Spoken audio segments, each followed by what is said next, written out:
will be starting in just a few seconds.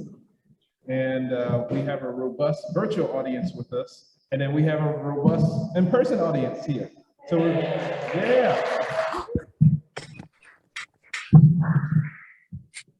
so we ask that all speakers that come up, please speak into the mic so the people on Zoom can hear you. So my computer has it faced where people can see you. Well, anyway, good afternoon, everybody.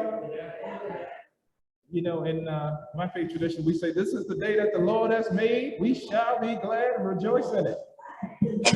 I don't know about you, but I'm glad to wake up to see this morning, today, this afternoon. Am I the only one? All right. Certainly by the grace of the divine. Well, we are so glad that you all are here in person. So my name is the Reverend Vernon Walker. I am with crew along with other colleagues here with Colin Baptiste and Lee over here. And we are just really, and we have Jessica, she's providing virtual support. So we're so glad that you are here. You certainly could have been anywhere in the world, but you are here with us. And we're just really so delighted. We're elephant happy and peacock proud that you are here.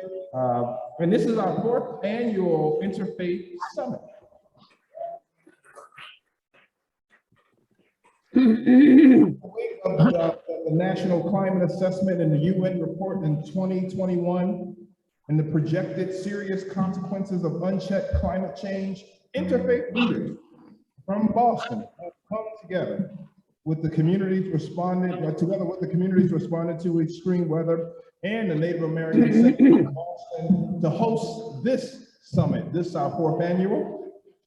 This summit will focus on the role of faith communities helping their community members build resilience, whether from future climate impacts such as flood, extreme heat, severe storm, or more immediate concerns like the pandemic. So we couldn't have done this this summit alone. We want to acknowledge our partners. Some you see here on the screen.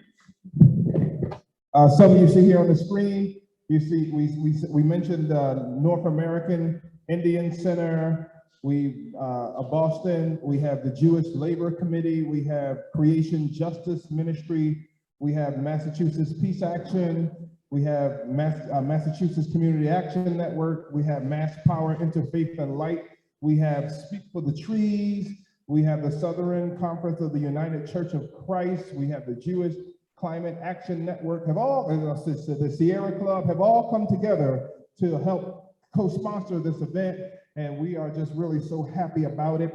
So now I'm going to turn this mic over to John Luke, who is the president of the board of directors of this beautiful edifice here, the Native American Center of New England. So let's certainly give him a round of applause as John Luke comes.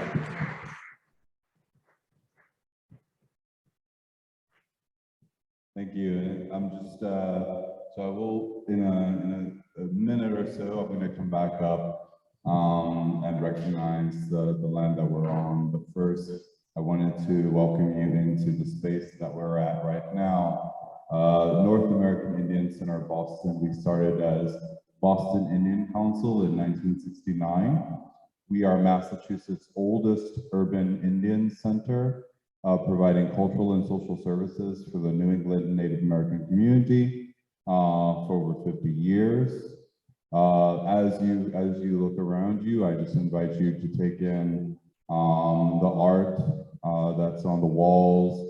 You can see behind me there is a sign that says American Indian spoken here. That's one of the oldest signs that we have that's stayed with us since we moved into this building over 40 years ago.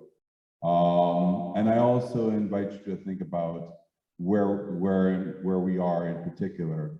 North American Indian Center of Boston, we're at 105 South Huntington Avenue in Jamaica Plain.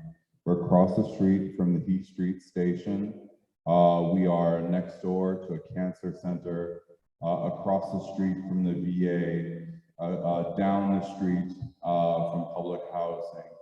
And so I just invite you to kind of think about where we are at in terms of an intersection, in terms of all of the communities that we're called to serve here in this summit today. So just invite you to that. I also want to just call to mind that we do have all gender restrooms. You go down this hall, over on the right-hand side, that last door, you'll see an all gender restroom. You'll be able to lock the door. We do have, through the generosity of some of our community members, we do have a meal that's being prepared for our on-site guests. And we also have some snacks that others have graciously brought. We also have some interactive elements over on that side of the gym. So I just be mindful that you have use of as much of the space as we're allowed to give you here today. So thank you very much, and I look forward to coming back up and talking about the land.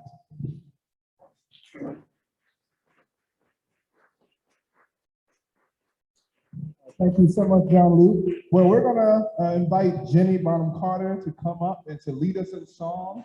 And she's an extraordinary musician, a gifted singer, and she just really has been in the social justice movement for some years now. And Jenny and I originally met through the Poor People's Campaign several years ago, the state chapter Poor People's Campaign, where she would lead singing and such. So she has been an extraordinary gift to the social justice movement. So we're so glad to bring her on up.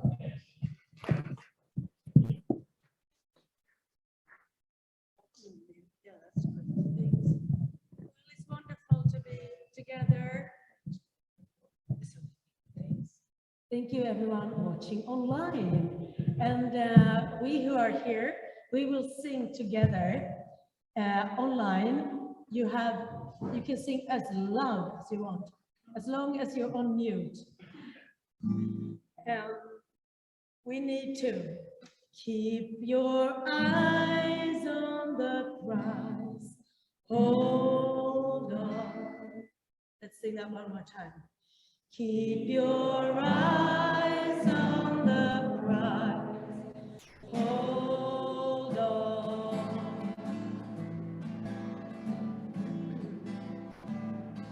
To all the leaders who came before, you gave us courage and so much more. Keep your eyes. Keep your eyes on the prize. Hold on. A tribute we want to pay to you. To your principles you stay true. Keep your eyes on the prize. Hold on. Hold on. Hold on, hold on. Keep your eyes on the prize. Hold on. Through your struggles and your pain, many rights we've come to gain. Keep your eyes on the prize. Hold on. Strong in faith, you did what's right, taking action in the midst of plight. Keep your eyes on the prize. Hold on. Welcome. Hold on. Hold on. Keep your eyes on the prize. Hold on. This is still to the leaders. Back then and now and all of us. You've inspired us to not behave, but walk the walk that you have paved. Keep your eyes on the prize. Hold on. So together, hand in hand, against injustice, we will stand. Keep your eyes on the prize. Hold on, hold on, hold on, hold on. Keep your eyes on the prize. Hold on. And we are gathered here today because we believe there is a different way.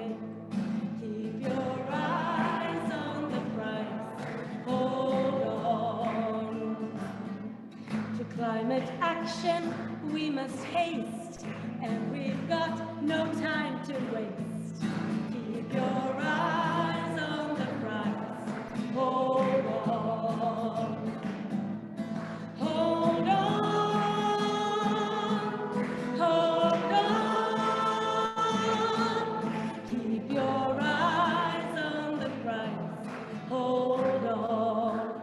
And here's the last verse, and that's particularly for you who are joining in online, and to all of us who have experienced these past 2 very hard years.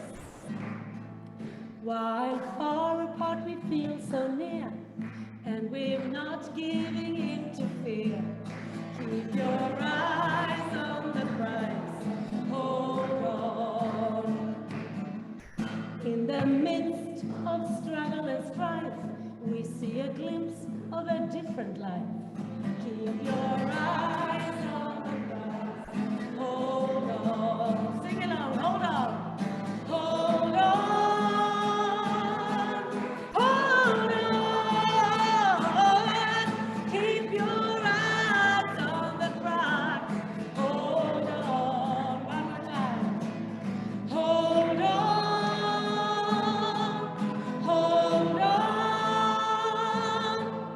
Keep your eyes on the prize. Hold on. Keep your eyes. Keep your eyes on the prize. Hold on. Keep your eyes on the prize. Hold on.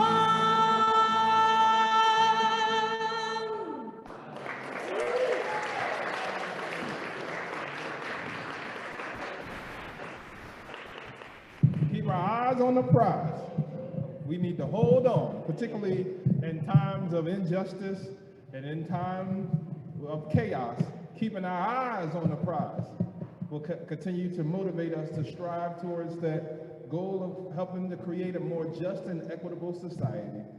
Yes, yes, yes. Keep our eyes on the prize. Well, we're going to our land acknowledgement, and we are going to ask John Luke to come back up and to lead us in our land acknowledgement. Let's welcome John Luke as John Luke comes.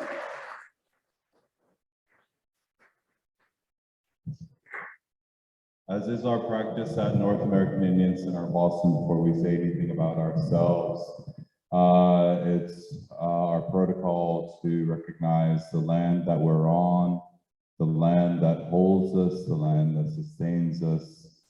And here in this greater Boston area, we recognize this as the traditional indigenous territory of the Massachusetts Nation, who continue to this day in part through their lineal descendants, the Massachusetts tribe of Ponkapaw. And acknowledging the land, we are making agreements with our host tribes, all of the tribes that hold this land to be sacred, talking about the Massachusetts, the Nipmuc, the Wampanoag, the Abenaki, and all of the tribes that have cultural and historical resources here. And that is to support every effort by those tribes to repatriate land and natural resources back to the original peoples. I've also been asked by my staff to very briefly share a bit of my own culture. My name is Jean-Luc Caritz. I'm originally from New Orleans. I'm a member of the Tunica Biloxi tribe of Louisiana. And I have a story from my great-grandfather, Chief Joseph Alcide Caritz, Sr. And a very short story. How this goes is that the Indian had a message to give to the sun. So he gave his message to his friend, the bear. The bear could only go up the highest mountain. So the bear went all the way up the highest mountain until he got to the highest tree on that high mountain. And when he got there, the bear called out to his friend, the eagle. The eagle, she took the Indian's message and she flew all the way to the sky, all the way to the sun. And when she got there, the eagle gave the sun the Indian's message. And the sun, when she got the message, she reached out, She plucked a feather from the eagle. She kissed it. She scorched the tip black. She said, "You will give this back to the Indians, and you tell them, as long as there is a sun, there will always be Indian people." Star Tunica Bear Dance song. Iya-ha, nitohoyanne, iya-ha, nitohoyanne, iya-ha, nitohoyanne, wa-he-o, hea, hea, wa-he-o, hea, hea, wa-he-o, hea, hea, iya-ha, nitohoyanne, iya-ha, nitohoyanne, Iyahan toyane. Catch, thank you.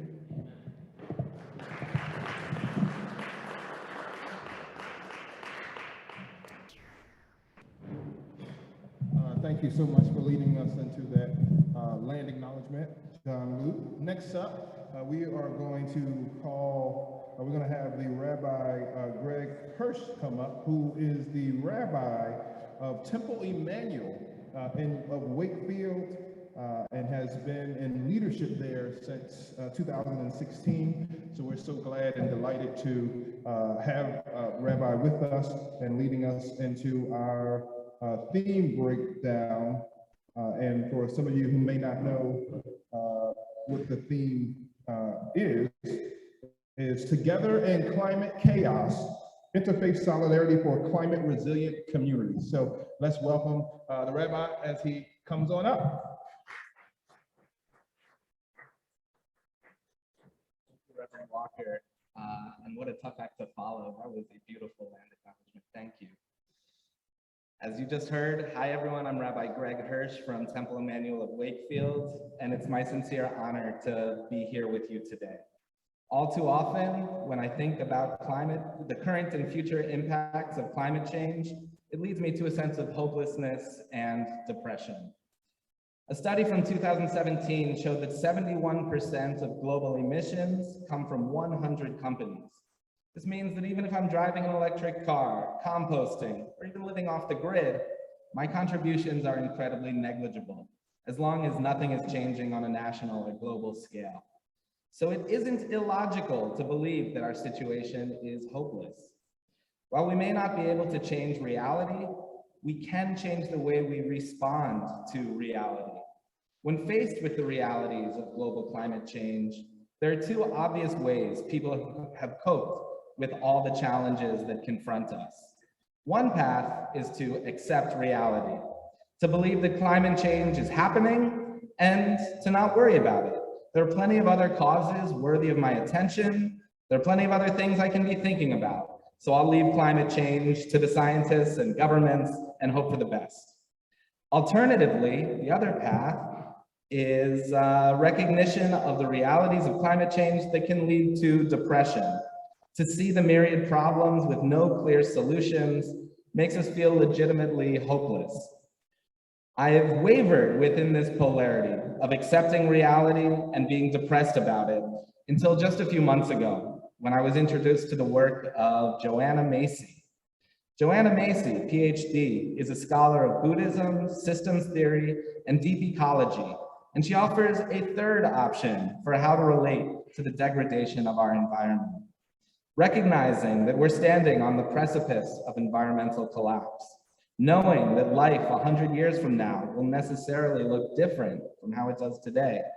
We cannot avert the calamities, but today, right now, we can begin to build a world where humans live in harmony with each other and with our planet, setting an example for future generations to follow.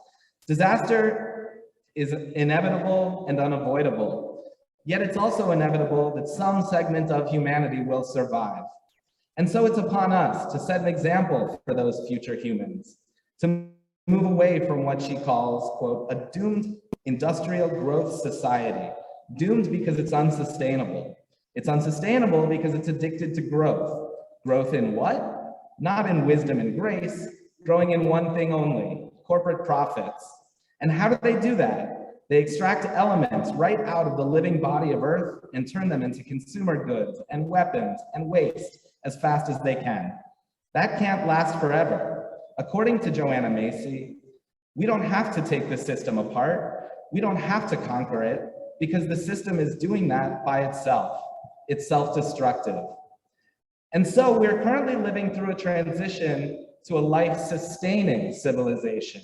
She calls this evolution the Great Turning, moving from doomed industrial growth to a better and more sustainable way of living. We cannot avert the coming ecological disasters, but we can have an active and meaningful role to play in shaping the future. The humans who survive the calamities will need models for what sustainability and harmonious living can look like. Who can provide these models? Each of us here today. We can't stop the coming ecological crises, but maybe we can slow the degradation and collapse. Maybe we can create models for sustainable living. I didn't create my body, nor did I create the conditions that over billions of years nurtured life to allow you and me to emerge in this time. So there's a kind of mystery to that, to be alive now when things are really dicey. We're causing the unraveling of life systems, of species and ecosystems, of the vast interplay of Earth's cycles. It's unhinging life on Earth. If you want an adventure, what a time to choose to be alive. Each of us gets a chance to find out what we have inside of us in terms of vitality and alertness and courage, what we have to discover in terms of what we can do together. We have to build and let emerge new sustainable ways of doing things. And there actually are new sustainable ways of doing things. People are coming forward with such ingenuity. So many new ways of confronting our challenges are sprouting up. And that's essential for life to go on. Don't pour all your energy into a system that's already defeating itself at its core, says Macy. Instead, we must build living economies, living ways of producing food, and fundamental changes in how we measure our wealth and prosperity. These will be the biggest challenges humanity has seen in thousands of years, Macy says. It's understandable to feel sad and hopeless, but that isn't our only option. We must rise to the challenges that our planet faces and work to build a sustainable future, and in so doing, realize our greatest potential.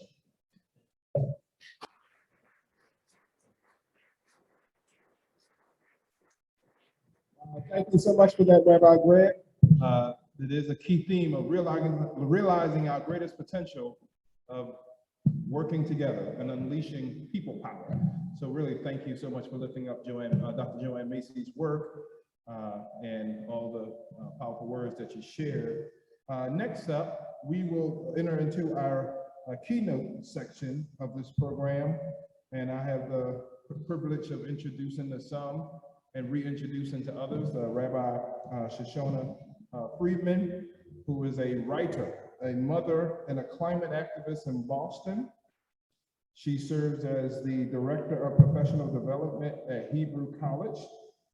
And among many other things, she authored a song with her husband, "The Tide is Rising." And I heard this song about 2 years ago at a event over at the Boston Commons. And to me, it's very, very moving. Her writings, she's also a writer. Her writings have been published in various venues, including the New York Times, Yes Magazine, WBUR, and Rooted in Rising Voices of Courage in Times of Climate Crisis. And we're just really so glad to have her with us. And as she speaks words of power, truth to power. And without further ado, please come on up, Rabbi. And let's welcome.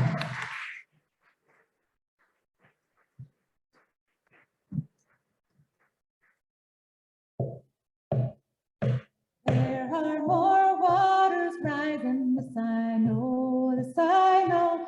There are more waters rising, this I know. There are more waters rising, they will find their way to me. There are more waters rising, this I know.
I will wade through the waters, this I know, this I know. I will wade through the waters, this I know. I will wade through the waters when they find their way to me. I will wade through the waters, this I know, this I know. I will wade through the waters, this I know. I will walk through the fires. I will walk through the fires, this I know, this I know. I will walk through the fires, this I know. I will walk through the fires when they find their way to me. I will walk through the fires, this I know, this I know. I will walk through the fires, this I know. I will rebuild the mountains. I will rebuild the mountains, this I know, this I know. I will rebuild the mountains, this I know. I will rebuild the mountains when they find their way to me. I will rebuild the mountains, this I know, this I know. I will rebuild the mountains, this I know. More waters rising, there are more waters rising, this I know, this I know. There are more waters rising, this I know. There are more waters rising, they will find their way to me. There are more waters rising, this I know, this I know. There are more waters rising, this I know. Thank you. Thank you to Sarah Lynch Thomason for writing that tune. Thank you to Reverend Vernon Walker for inviting me here, and to the summit, and to everyone who's made today possible, to the land and to the ancestors. I begin with two stories. Once upon a time, you may remember, not so long after this beautiful world was born, a generation of humans got busy doing things that displeased the Creator. They fought. They did not follow moral law. They were corrupt in their dealings with each other, with animals, with plants, with the soil, with the earth herself. And so the Creator told a man named Noah, I am going to put an end to all life on earth. And the Creator gave Noah detailed instructions on how to build an ark, a huge boat, big enough for representatives of every animal and for Noah's immediate family.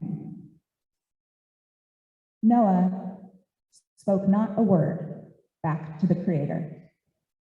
And for 40 days and 40 nights, the floodgates of the earth opened, the rains of heavens poured down, and all who breathed the merest breath of life on dry land died. Humans and cattle, creepy crawly ones, birds of the sky, they were gone. Only Noah was left, the few animals he had saved, and his immediate family. The ancient rabbis of my tradition taught the following. When Noah came out of the ark, they say, he saw the world completely destroyed, and he began to weep for the world. He said, Rabbono Shalom, Master of the universe, Creator God, you are called merciful. You should have had compassion on your creatures. And the Holy Blessed One responded and said, you stupid, lost shepherd. Now you say this? Why did you not speak when I told this to you gently? When I said, create for yourself a wooden ark? When I said, I will bring a flood? When I said, I will destroy all flesh? I spent so much time with you and spoke to you so that you would request mercy for the world. But once you heard that you would be saved in the ark, the evil that would befall the world did not enter your heart. And now that the earth has been destroyed, you open your mouth to speak supplications to me. And Noah fell silent. Silent He planted a vineyard. Silent, he made wine from the grapes. Silent, he became drunk and uncovered himself within his tent. In fact, Noah spoke only once more, to curse one of his sons, to bless the other two, and then live silent for 350 more years after the calamity, before mercifully returning back to earth.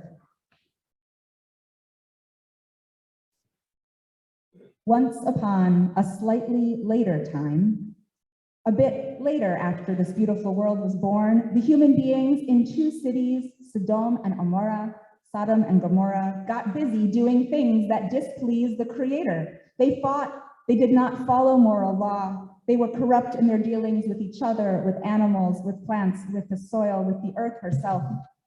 And when the Creator saw how corrupt life had become in Sodom and Gomorrah, the Creator told a man named Abraham, "The outcry against Sodom and Gomorrah is so great and their sin is so grave."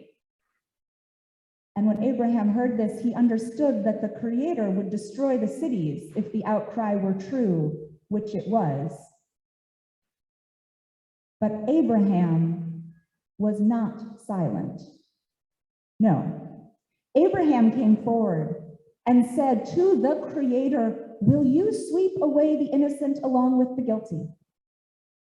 What if there should be 50 innocent ones within these cities? Would you wipe out the place and not forgive for the sake of the 50? Far be it from you," said Abraham to the Creator of this blessed world. "Far be it from you to do such a thing. Far be it from you. Shall not the judge of all the earth deal justly?" And the Creator listened. "If I find 50 innocent ones," the Creator said, "I will forgive the cities for their sake." But Abraham did not stop there. He asked, "What if there are 45? And the Creator said, "I will not destroy for the sake of the 45. And Abraham pressed on, "What if there are 40, 30, 20, 10? And each time the Creator replied, "I will not destroy for the sake of those righteous souls." Then the Creator departed from Abraham, and Abraham returned to his place. But there were not 10 righteous souls in these cities. And instead, God sends a sulfurous, fiery rain upon them, and the inhabitants, save but a few, perish. These two stories are told in the Hebrew Bible in the book of Genesis, not too far apart from each other. And in both stories, the biblical character of God, who in this telling I am calling the Creator, is displeased with the behavior of humans and sends extreme weather that destroys life. In both stories, the biblical character of God confides in a man that the destruction is coming. And in both stories, the destruction occurs. But there is one very important difference between these stories, and it is the reaction of the man in whom God confides. Noah stays silent, meekly following God's instructions. He does not reach out to his neighbors and try to reform their ways, nor, so poignantly relevant to the theme of this summit and to Crew's work, nor does he reach out to help them survive the flood. Why? The rabbis teach that Noah was small in his own eyes, that he did not have the belief that he was a big enough righteous person to try to challenge the decree of the flood. And while I have compassion for Noah in this state of depression and paralysis, clearly so much compassion, it's also true that this choice reaps terrible consequences for him, that his silence and self-imposed isolation lead to the dark rest of his tale that we leave out of the Sunday school stories and tellings to children. I imagine Noah with crippling survivor guilt, isolated on an unfamiliar earth, drinking to excess, cursing his own child, living with himself and his conscience for 350 years after the flood. Now, the Bible, as some of you may know or remember, does call Noah a righteous person, but the ancient rabbis understand this righteousness as completely and only contextual. The text says he was righteous in his generation. And our tradition, my tradition, teaches that we are to understand he was simply the best of the bad. Noah, with apologies, it's a beautiful name, and there's lots of other great stories about Noah that in Jewish tradition, but in this telling, Noah is not someone to emulate in his righteousness. He is simply the least bad of his corrupt generation. And in contrast, Jewish tradition praises Abraham as one of the greatest righteous souls of all generations, past and future. Why? Our mystical tradition associates him with the divine quality of chesed, of loving kindness. Why? Because he opens his tent to strangers in the desert, to the very messengers who go to warn Sodom and Gomorrah. And because when God confides in Abraham that God is upset with Sodom and Gomorrah and plans to destroy them, Abraham challenges God. And that is why our tradition calls him one of the greatest souls of all generations, not because he was successful, because the cities are destroyed, but because he spoke up. And just as Abraham didn't know what would happen when he talked to God, we do not know the outcome of our efforts to try to mitigate or prepare for the worst of climate change. Millions of us can dedicate our bodies, our time, our money, even our lives to the fight for climate justice, and we know that we may still not keep warming to livable levels, though we still have years to try. But we are descended from ancestors from all our traditions, ancestors who knew how to redefine hope, how to redefine success. And loud as the thunder of 40 nights, we are summoned, and there is no ambiguity. We are called to emulate Abraham and not Noah. What happens when we do? In looking at these texts again to prepare for today, I was struck by Noah and Abraham's children as symbols of the fruits of their life choices.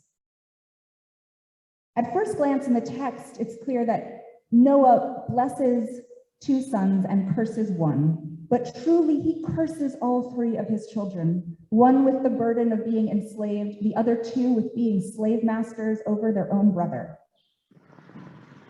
In contrast, Abraham's sons, Ishmael and Yitzchak, Ishmael and Isaac, while their descendants have sometimes sadly been in conflict throughout history, as we know, in the biblical text, they are not in conflict. All that harder stuff that happens with Hagar is not between the children, it's between the parents. And their names themselves are a sacred promise, the fruit of Abraham's courage, of his reaching out to wanderers and visitors in the desert. Yitzchak, Isaac, means he will laugh, and Ishmael means God will listen. Laughter and listening, joy and connection, these are the fruits of Abraham's legacy. These are the fruits of speaking out and reaching out in times of destruction. The work of Crew and the climate movement, the work of adaptation, mitigation, advocacy, and resilience through a social justice lens. This is the work of moving away from the powerlessness of Noah to the holy chutzpah of Abraham. Yes, as Rabbi Hirsch so beautifully said, we know the extreme weather events will come. The forest fires and the floods, the heat waves, the power outages, the pandemics, we are all the prophets. God has confided in us through the scientists. We know that they are coming, but we refuse to be silent in the face of them. We refuse to isolate from each other, to turn on each other when the going gets hard. We refuse to build our own little arks and save only ourselves and our closest families. Instead, We will show up. We are showing up with clear eyes, with open, broken, radiant, awakened hearts. Instead, we choose to let our best humanity win amidst the tragedy of climate change. Through Crew's work, the inevitable climate catastrophes become opportunities to practice compassion, opportunities to strengthen our social networks and bonds, opportunities to make more loving, connected, and resilient communities. And as we do this, we are inspired and better networked, building more power to make the massive systemic changes that we need. It's not easy to move from Noah to Abraham, and they both exist in all of us. And we can toggle between them, sometimes in a minute, sometimes over the course of months. Sometimes you may have a Noah month or a Noah year, but Abraham's legacy is in you, and you will always return to it, and he will always be there. In so many ways, when it feels safer to feel small, to build our isolated arcs, to ride the waves alone, we can turn back to these stories and remember we need not. In my own experience, doing this work, the work of bringing my gifts, and each of us has our own, to build a more just, loving, and life-affirming society, and doing this from a place of devotion and service, not because we are assured success. Doing that brings transformative vitality and joy into our lives. But we don't only engage in this work because it's good for our souls, though it is 1,000-fold. We do it because this is how we win. Because even as the fossil fuel industries and extractive capitalism throw everything they've got at us, even when the parts per million keep rising, and even when we're locked into sea level rise, even when the deniers and corporations continue to wield deathly power in government and in industry, even when forests fall and plastics clog the seas, even when so much of what we love is at stake, and even when we have lost on so many fronts, we will win on the front of the human spirit and on the front of love. The story of our movement is the story of the heroic victory of compassion, connection, and community over the forces of scarcity, greed, and despair. It is the stuff of myth, and it is the stuff of our lives. Thank you for what you do, for who you are, for living out Abraham's legacy. May we go from strength to strength. Thank you.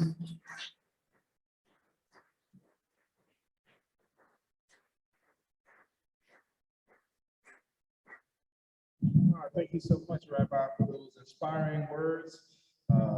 Even in the midst of the challenges that we face, we still have hope. And our togetherness, our solidarity is an instrument for redemption. So thank you so kindly. Well, the next part of our agenda is we're moving into the interactive portion of our program. So for those that are online, we do have a virtual audience here for those in person, and for those on the virtual land, we do have a robust audience in person here. So we're moving into our breakout sessions, and we have 3 of them, 2 of them are online, and then we have 1 here in person. For our online audience, we have what does climate resilience look like in our faith communities?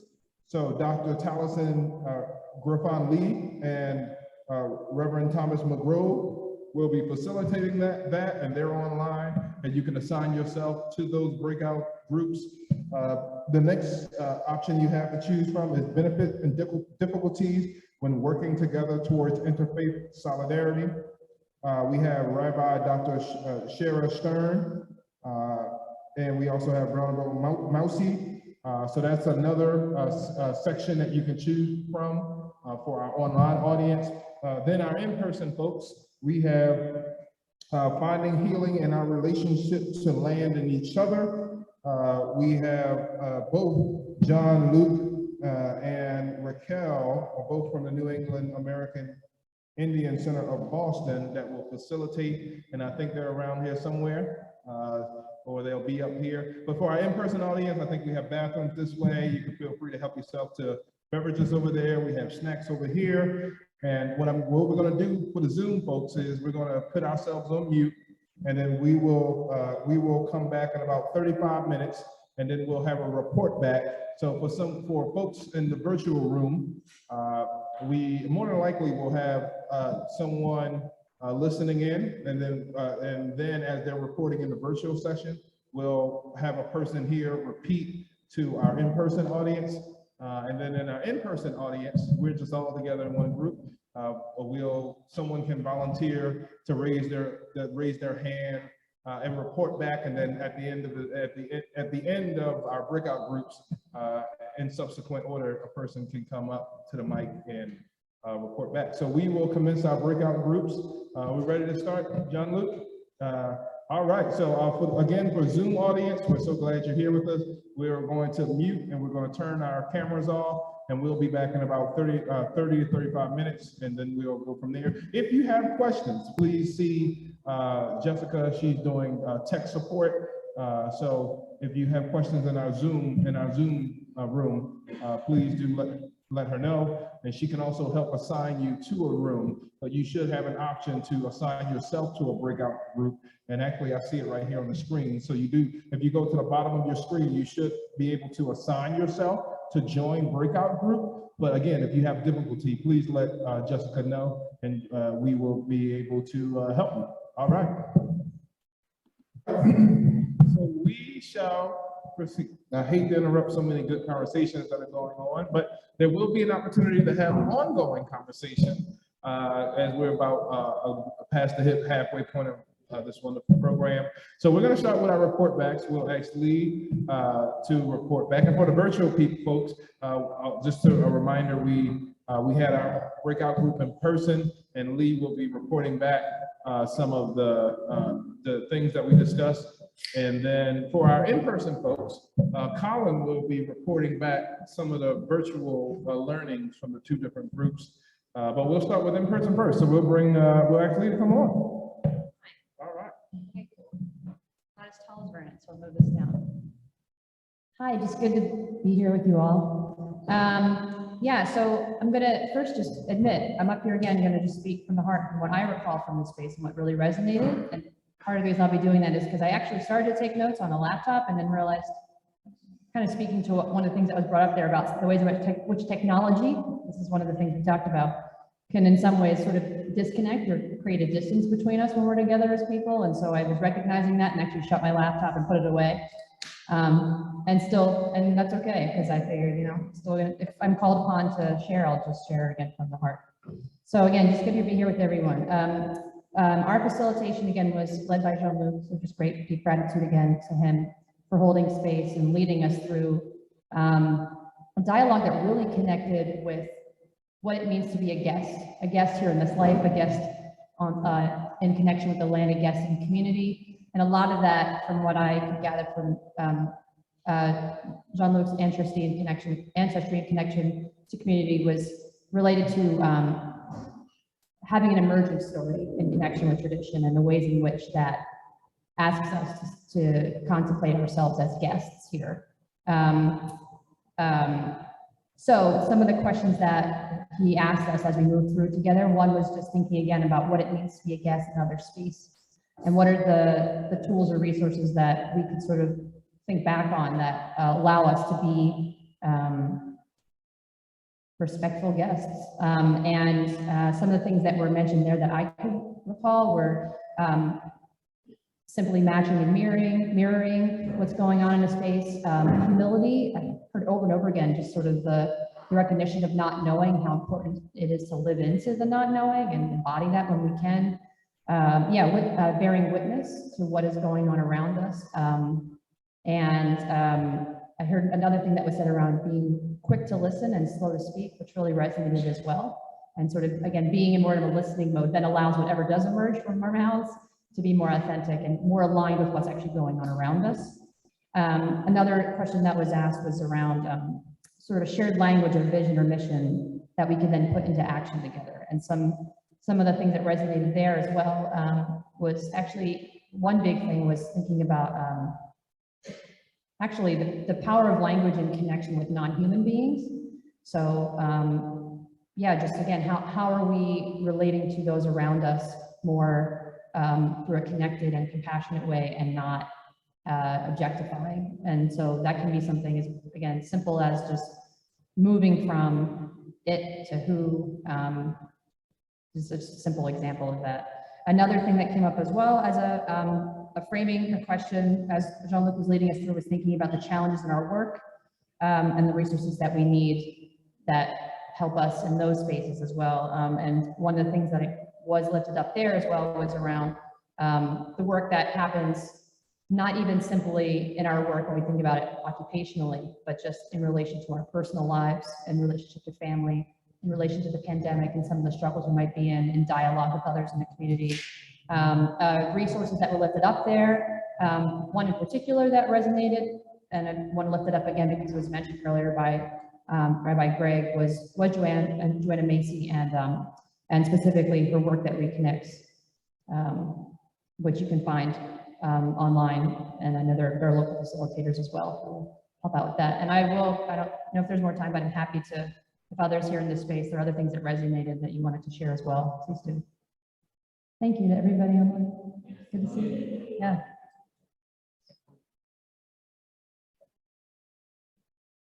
I wonder if I could hear from first the resilience group and then the Interfaith Solidarity group, and then I'll deliver that report back to the in-person audience.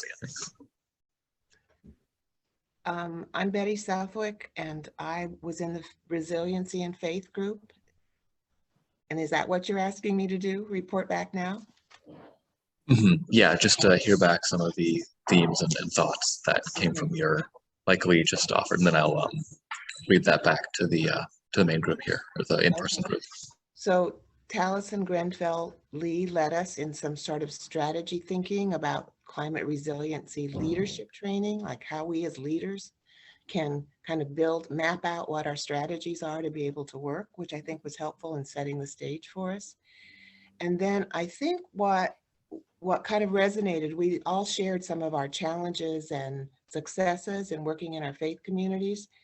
And I think what we came around to was trying to think about how can we provide a lot of different kinds of opportunities for our congregations to get involved, because some people like to protest, and some people like to write letters to the State House, and some people plant trees, and some people, we handed out seedlings at our church in the Back Bay yesterday. And if you give a variety of options for people, everyone can kind of find ways that they can get involved that feel good to them, because you want people to be able to be able to be active, to make a difference. And so by providing a variety of things to do, you're better off connecting to a broader group of people in the church. Thank you, Betty. Yeah, I appreciate that. And I wonder if someone from the group on Interfaith Solidarity could also just give me a quick some thoughts and things that emerged from your discussion. Okay, this is Grace Hall. And for the Working in Interfaith Solidarity, the first thing was that we were a diverse group. We had UCC, Lutheran, UU, Anglican, Buddhist, Rabbi, you know, so we represented all of it. We looked at different things. Basically, we were saying people really have to get to know each other in order to work together. Sometimes small groups, telling stories is important, and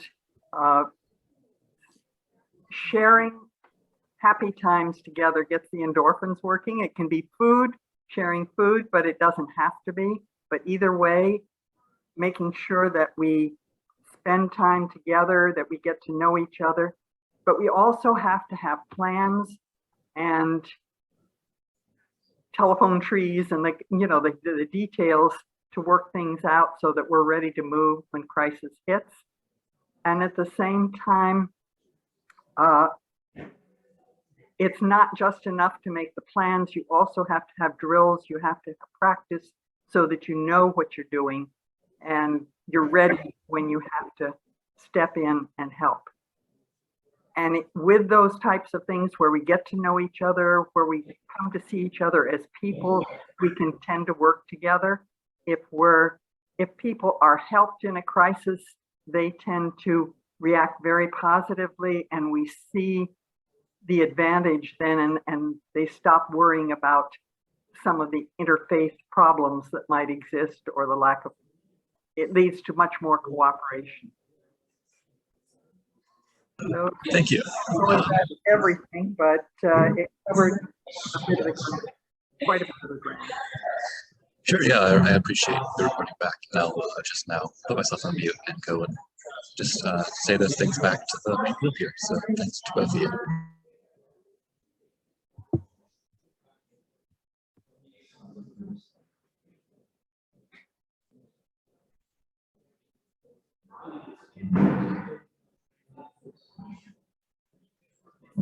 Hi, everyone. Hi. Sorry for the couple minutes wait there. I was getting back from our virtual groups. Yeah, so we had two virtual breakouts. One was on building resilience in faith communities. That one was led by Dr. Taliesin Grenfell-Lee and by Reverend Thomas Margrave. And in that group, some of the things I heard back from them were Taliesin led a sort of an exercise in thinking strategically as faith leaders, members of faith communities, how to map out what your plan can be for actual concrete action and resilience. And then based on after that little sort of exercise in creating concrete planning, people shared back some of their past experiences, their challenges and successes in acting resiliently or having plans in place as a faith community. We talked about the different kinds of solidarity that can emerge from having those resilience efforts, having different kinds of community that emerge, not just from being together as a faith community, but as a community that's working to embody action and work on concrete efforts for the people. And then there was a group on interfaith solidarity and reaching across different faith communities. That was led by Rabbi Shira Stern and the Venerable Miaoshi from the Buddhist temple. And in that group, they talked about the different strategies they've had, and as a group together from different faith traditions, what that's looked like in the past in their different communities. They got to know each other a little bit and talked about like that is at the root of starting out, getting to know each other, sharing, food, sharing events together, starting with happiness and sort of just solidarity together. And then the importance of once you start and have that connection, turning it into actual systems and putting plans that you put in place, telephone trees, having including other organizations in your planning. And then they talked about how if people who are helped and can actually see the benefit of being part of interfaith groups in their disaster response efforts and the climate resilience, that helps to overcome some of the barriers, because not everyone is always immediately on board with, just like sharing food and having events that come together. But if people can then see that there is resources and action in place, that then tends to activate the people who are more reticent. And so they talked about the importance of starting from, simple, shared experiences and working together, and then turning that into planning for resilience and actual concrete action. So yeah, thanks to everyone in our virtual audience as well for sharing back some of that. And I know I didn't capture everything that you said, but I appreciate you sharing that back to me.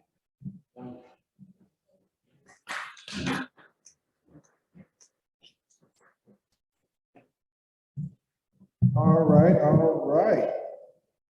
Wonderful reflections there. And we will proceed on to the next portion of our program, which is next steps and resources. We're going to ask Colin to come back up in a few seconds to share with us about our hub program.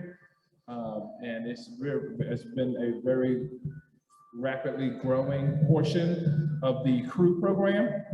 We have about 101 or 2 hubs across the country, and Colin has been doing a tremendous job in helping to coordinate those hubs and work with those hubs, and he can give a little breakdown about the program and where we are. Also, for our online audience and our in-person, we know that programs cost to run. And we have a donation link. If you're interested in donating to Crew, we're a program under the Better Future Project, so it is, which is 501c3, and you can use it as a tax write-off. So for our virtual audience, if you're interested in giving, I think we can put a link in the chat, or we can certainly send out a link for our in-person audience. If you are interested in financially supporting Crew, we can show you where the link is, and you can make a donation online. So without further ado, we will bring Colin back up to share with us about the Hub program. And also, there will be, in the next month and a half, we will do an open house of sorts virtually to learn more about our Hub program. We also have some exciting programs in addition to what the Hub program is doing at Crew. We're also providing energy efficient air conditioner units to residents in Brockton, residents in Dorchester, Mattapan, and in the South End. So we are so excited about that. So for the month of May, June, and July, we will be in the South End.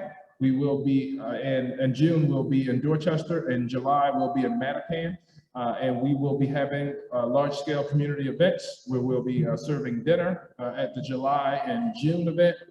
And for the May event, we'll be at actually St. Stephen's Episcopal Church. So it'll be right after service. I believe it's the last Sunday in May, and we'll provide lunch. But we will send emails about that. So if you don't remember all that, that's quite all right. We also will be distributing heat kits. So we brought one sample one. So on there, that bright orange bag, that's called heat kit. And that's really designed for when it's an oppressive heat wave and people have to go outside. It's really prudent to have one of those kits because in those kits are electrolytes, water, cohesive wrap, thermometer, and really can help people avoid heat stroke and heat exhaustion. So we also will be distributing these at these community events, these community events over the next couple months. And certainly we are looking forward to doing that. And we're also partnering with Mass General Hospital to provide these abundance of resources. So again, if you are interested in giving to the work of Crew, we can ensure that you have the link, and no gift is too small or large, and we certainly do thank you in advance. So at any rate, we will bring up Colin, and then he will share with us about the Hub program and particularly how faith communities are active in their community and helping educate and share resources about preparing for extreme weather in their community. So we'll bring Colin back on that. Let's welcome him. Yes, hello. I didn't introduce myself before. My name is Colin. I'll work at Crew this year as the coordinator for the Hub program. Normally I have kind of a slideshow and like the whole, spiel I go through. I know we're pushing towards 6. I don't want to keep you too long. I know some closing remarks at the end. But yeah, so the Hub program that I coordinate for Crew is one of our major, parts of our program beyond the direct service and education events that Vernon was mentioning. That's a big part of our work. The other side of Crew is putting the communities in the community context and weather name. Is we like to work with any neighborhood organized event, organization, neighborhood organizations, churches, libraries, nature centers, school departments, school centers, anyone who is, has a stake in their neighborhood, who is interested in helping to build resilience locally. We're interested in working with you. We have a number of different levels to that, but to start, the requirements are pretty low. We have a wide variety of resilience materials to provide to you, educational materials that you can offer your communities. Around relevant to where you are, we have hubs across the United States. And a lot of churches and libraries, people who are engaged locally. We have information about floods, wildfires, cold snap, winter storms, heat waves, as well as all kinds of ideas. We put people in touch with different programs, opportunities for grants or events they can run. And then from there, starting at just asking people to, attend some meetings and learn about the resources we have.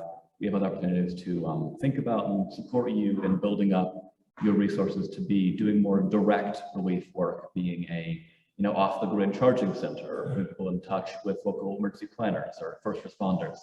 So yeah, we will have in the next 6 weeks a open information session with the Hub program. That'll be, I'll send out if you're registered virtually, or if there is a sign up sheet back there for emails and names. If you want to put that down, then register virtually. We'll send that out, information out to anyone who's interested in attending and learning more about the Hub program. But yeah, the idea is simply to develop and keep building up this network of community organizations in Massachusetts and now beyond across the US, and one in Canada, actually, of just like-minded people who are active in communities and want to bring some of this information and engage the people around them with that local knowledge, because a lot of the time that's the knowledge that's most important, and it's also the least accessible to planners, or least considered by top-down planners. We want to help engage from the bottom up. So yeah, thanks. And that information is going to be going out to anyone registered virtually or on that sign-up sheet there. So yeah.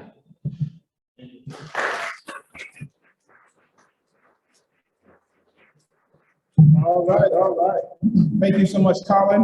Now we're heading into the final portion of our program. So I'm going to do two things simultaneously. I'm going to ask Jenny to come up to lead us in another song. And then after Jenny is done, we will call on the Reverend Emma Brewer Whalen to offer a closing prayer. So soon as Jenny is done leading us in song, Reverend Emma, you can come on up and let the Spirit lead. That is wonderful. Also, there will be a little time to hang around and folks want to get to know each other. So many powerful people in the room here that are doing tremendous and incredible work. So we thank you for certainly being here in person with us, and also virtually being here in the virtual room with us. So we're so glad that you're here. So without further ado, I'm going to ask Jenny to come on up and lead us in song. Thank you, crew, and thank you, everyone. Let's do a song that everyone knows. That's very interfaith as well, which is This Little Light of Mine. We learned this as children, but we are children for as long as we live, and we can always let a little light shine. So sing along at home as well. We have not forgotten you. We would love to have you here with us, but I now have the pleasure of seeing a few little squares there. So we're so pleased that we can be together with you in this way. So sing along. This little light of mine, and clap as well. I'm gonna let it shine. This little light of mine, I'm gonna let it shine. This little light of mine, I'm gonna let it shine. Let it shine. Let it shine, let it shine. Everywhere I go, everywhere I go, I'm gonna let it shine. Everywhere I go, I'm gonna let it shine. Everywhere I go, I'm gonna let it shine. Let it shine, let it shine, let it shine. In the midst of division, in the midst of division, I'm gonna let it shine. In the midst of division, I'm gonna let it shine. In the midst of division, I'm gonna let it shine. Let it shine, let it shine, let it shine. I know, let's refer back to our workshop with John Luke. In my neighbor's home, how about that? In my neighbor's home, I'm gonna let it shine. In my neighbor's home, I'm gonna let it shine. In my neighbor's home, I'm gonna let it shine.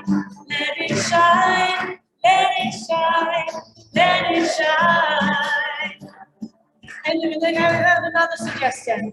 When we're by ourselves, we need to practice some self-love and self-care. So let's see. Even when I'm by myself, I'm gonna let it shine.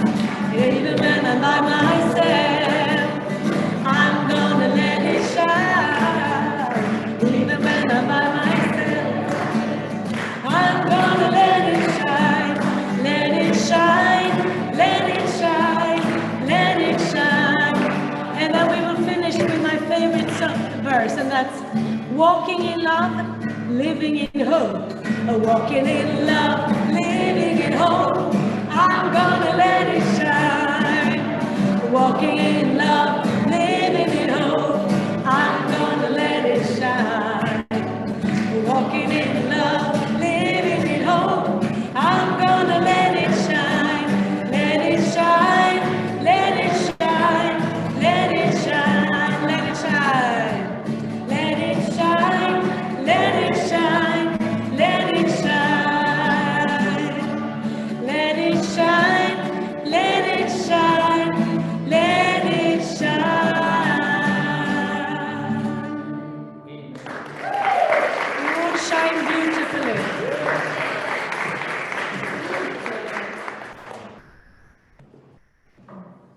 Will you all join me in a spirit of prayer? As we go from this time together, may you be blessed by the Holy One of your knowing, the Holy One who has created you, who has made you to live in your body on this earth. May your sacred body be blessed by a connection to the earth that holds you. May your sacred body be blessed with laughter and listening. May your sacred body be blessed by the sustaining air and water that surrounds us. May your sacred body be blessed by the communities that love you. May this same Holy One bless the sacred body of the earth. May the interdependent web of all life be blessed. May the air and waters be blessed. May the many ecosystems and microcosms of this earth be blessed. As we go from this time together, may you be blessed by the Holy One of your knowing, the Holy One who is a force for liberation. May your spirit be blessed with liberation from what burdens your heart, whether despair or scarcity or perfectionism or greed or shame. May your communities be blessed with liberation from what burdens your collective heart, whether conflict or isolation or white supremacy or capitalism or heteropatriarchy or burnout. As we go from this time together, may you be blessed by the Holy One of your knowing, the Holy One who gives you breath and sustains your life. Be blessed knowing that you are not alone, that we are not alone. Be blessed knowing that what you do matters, what we do matters. Be blessed knowing that though there are more waters rising, we will wade through them, that though there are more fires burning, we will walk through them, that though there are more mountains falling, we will rebuild them, for we do not live this life alone. Amen.